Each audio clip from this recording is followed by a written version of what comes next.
Well, guys, here's another video on, I guess, something that I never really planned on. I'd say I didn't plan on it.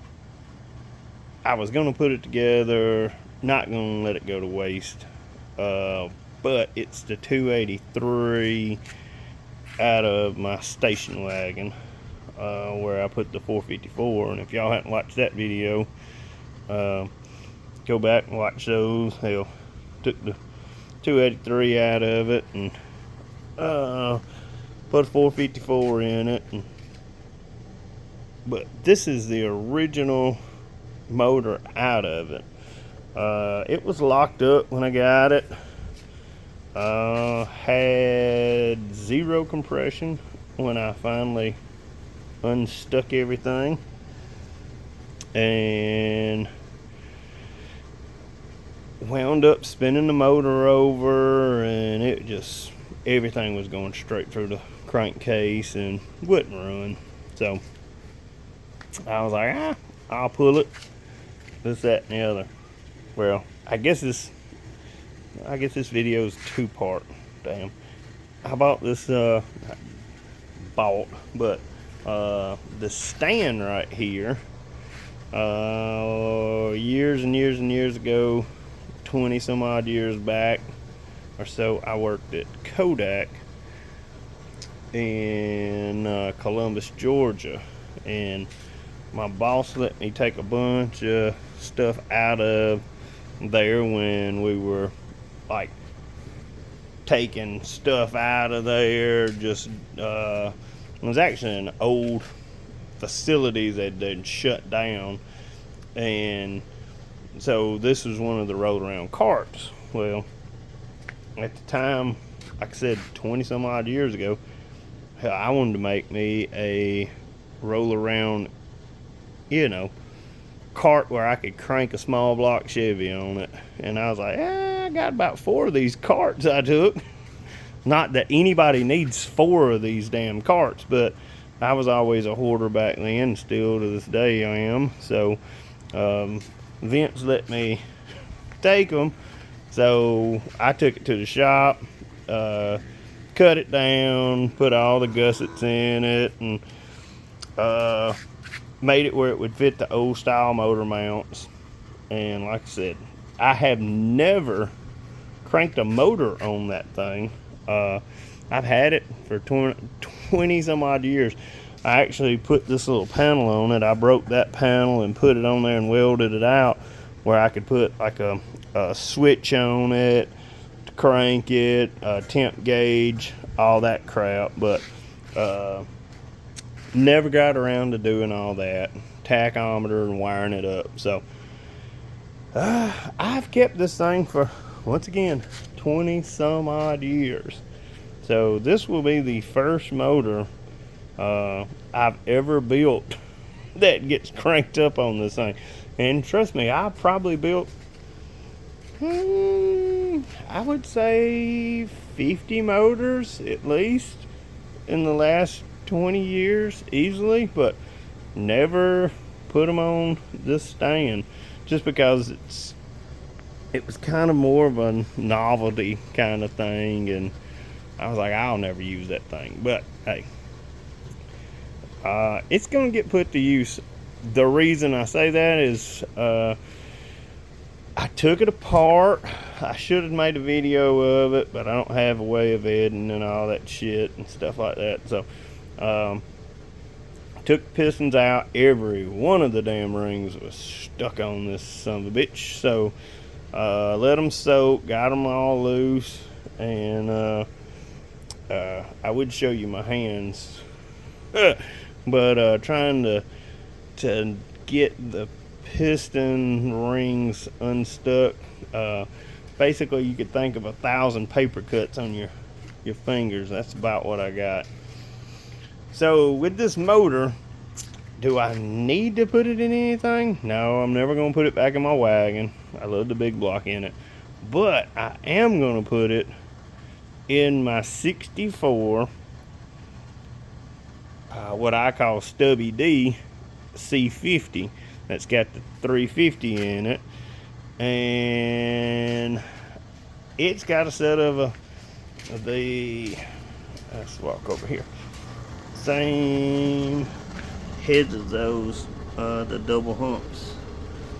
They're like 69, 70 double humps with accessory boat hose. So it's got a set of those on it and the matching motor. This is an original 283 464 model vehicle, factory 4-barrel. So I don't want to say I freshened it up. I put a little dingle ball down through there and got the rings loosened back up. Once again, this truck, I don't plan on selling it. I plan on using it right around here. Not so much really going anywhere, but as long as it moves on its own power, I don't care. So that's why this motor got no love when it came to getting freshened up. But I did take all the pistons out of it, and it does still have the old canister oil filter, 7-quart oil pan on it. But I do want to crank it up on this engine stand, because this would be the first time in 20 some odd years that I've ever used this thing. I'm just glad that everything lined up. I did try to use the cherry picker to put it on there, but in my design flaws 20 some odd years ago, in which I wasn't putting a motor on with a cherry picker, I was going to use a monorail. So luckily that came into play. So this monorail right here, I was able to lift it and put it on there. But an engine, a motor puller like all those over there, that's not gonna happen, because this thing is too wide in the front.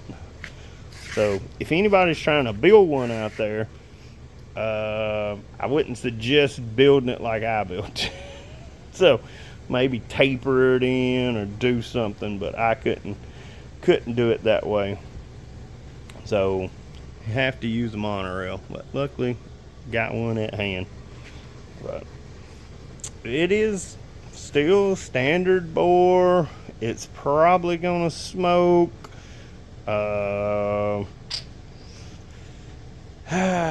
I guess this video is to tell you how to do things the wrong way right, because the head gaskets that are on there are a set of Velcro off of this 350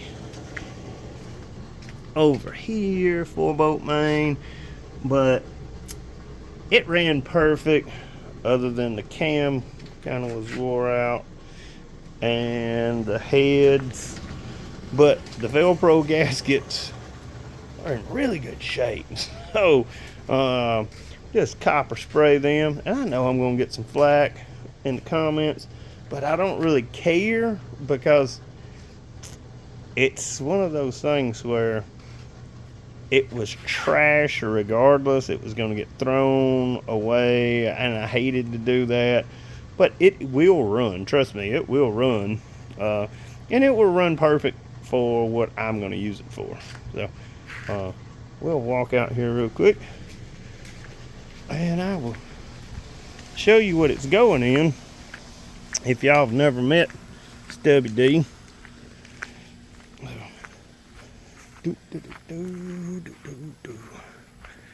Let's walk around here. But if you've never met Stubby D, you're gonna meet you something.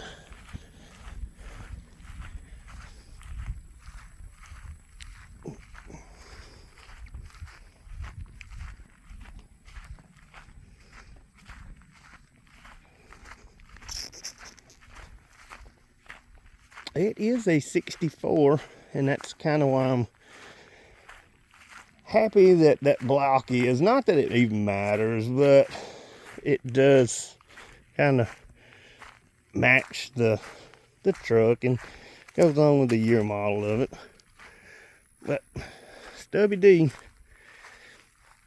is a 64 model C50 and runs and drives perfect, but has a 6970 small block 350 in it with a very desirable set of double humps on it. Yes, it does run and drive, and I do actually use it. That's why this other chain in this tree right here has this 283 and Power Glide on it out of a Chevelle. So it does function. And yeah, I'm taking that ladder rack or headache rack off.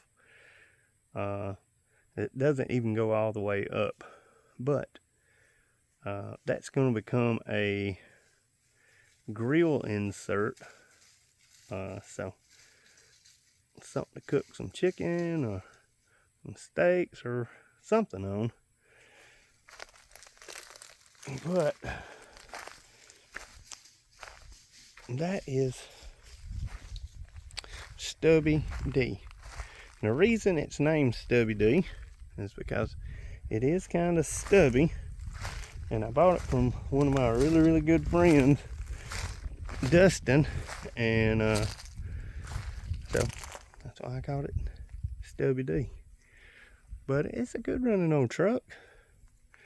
But I would rather harvest the small block 350 out of it and use it in a project car instead of having the 283 just lay around and throw away. I can slap that thing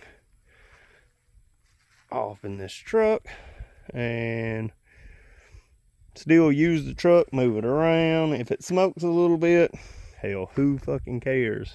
So I can still drive it, but I would rather have the 350 and then build it, take it apart, see what it needs. But like I said, it does run really well. It's just a, like I said, 6970 double hump with accessory boat hose, 350, more than likely 4-bolt main. Don't know until I pull it out, but it's not a bad old truck. So don't plan on selling it anytime soon. That's why I kind of want to keep it like it is and put that 283 in it where I can still use it to move shit around, and maybe one day I'll do something with it. But I know I can use the 350 out. I wouldn't say right now, but the likelihood of me using the 350 before the 283 is very possible. I am probably not going to put the 283 in anything. So yeah, but that was more of a video on the little engine stand more than anything. And that 2.4 intake will be going on this car.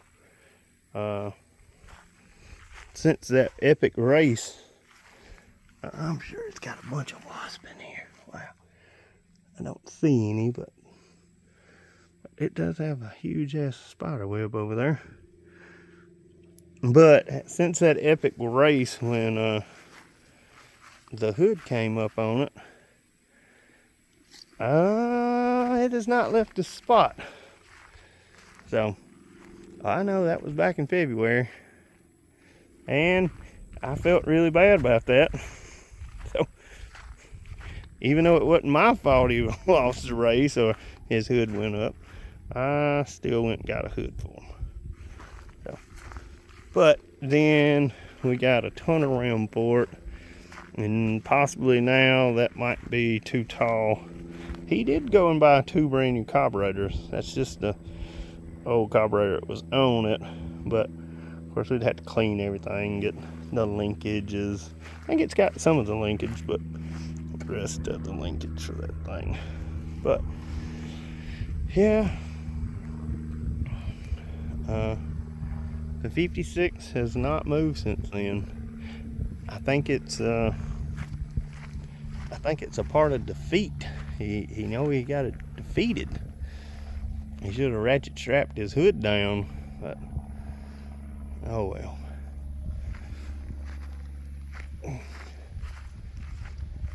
But yeah, if y'all plan on building an engine stand that you can crank them up on, design yours a little bit differently unless you got a monorail.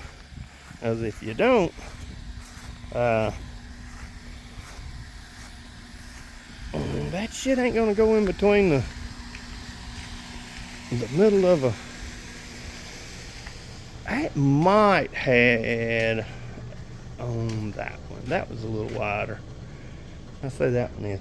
That one's always been a crappy engine stand anyhow.